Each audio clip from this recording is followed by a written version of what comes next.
Dumaan sa 4 na administrasyon ang usapang pangkapayapaan ng gobyerno at MILF. At ngayong ilang oras na lang bago magpirmahan ng kasunduan, ang mga dating nagbabakbakang tropa ng MILF at militar magkasama ng nagbabantay sa seguridad sa Mindanao. Narito ang report ni Chino Gaston.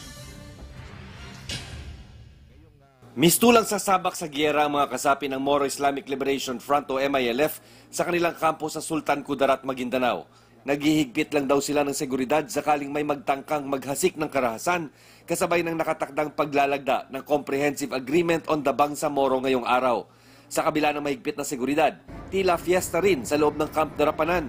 Maging sa labas ng kampo, naglipa na mga banner na nagsasaad ng mensahe ng pag-asa para sa tunay at pangmatagalang kapayapaan.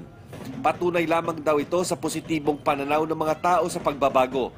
Maging ang mga katutubong lumad, nagpaabot ng mainit na pagbati para sa paglalagda ng kasunduan. Buo raw ang kanilang suporta sa pagtatayo ng bagong Bangsamoro political entity na ipapalit sa Autonomous Region in Muslim Mindanao. Pero isa lang ang kanilang pakiusap. Kasama kami doon, hindi namin binababagan yan.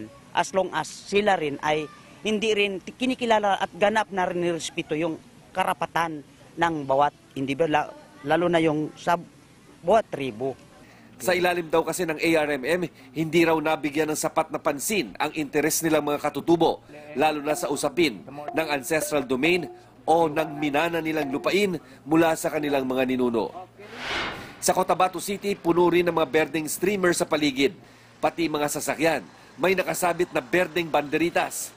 Berde kasi ang kulay ng MILF na sumisimbolo raw sa kapayapaan. Ang tricycle driver na si Samsudin Pasandalan, umaasa raw na mararamdaman ang pag-asensong idudulot ng Bangsamoro Agreement. Binabati po kayo. Sana patuloy ito. Ayon sa Armed Forces of the Philippines o AFP, wala namang banta sa seguridad ngayong araw. Pero nananatili raw itong nakaalerto. Ang NCR Police naman, naka-full alert na dahil sa Malacanang gaganapin ang paglagda sa kasunduan. Kahapon daandang kasapi ng MILF mula sa Mindanao ang dumating sa Metro Manila. Tinatayang 400 miyembro ng MILF ang sasaksi sa makasaysayang paglalagda ng Bangsamoro Agreement.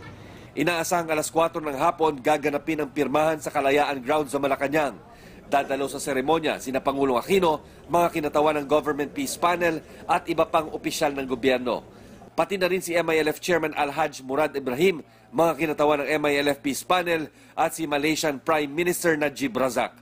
Malaki kasi ang naging papel ng Malaysia bilang tagapamagitan sa usapang pangkapayapaan ng gobyerno ng Pilipinas at MILF mula pa noong 2001. Para sa unang balita, Chino Gaston reporting.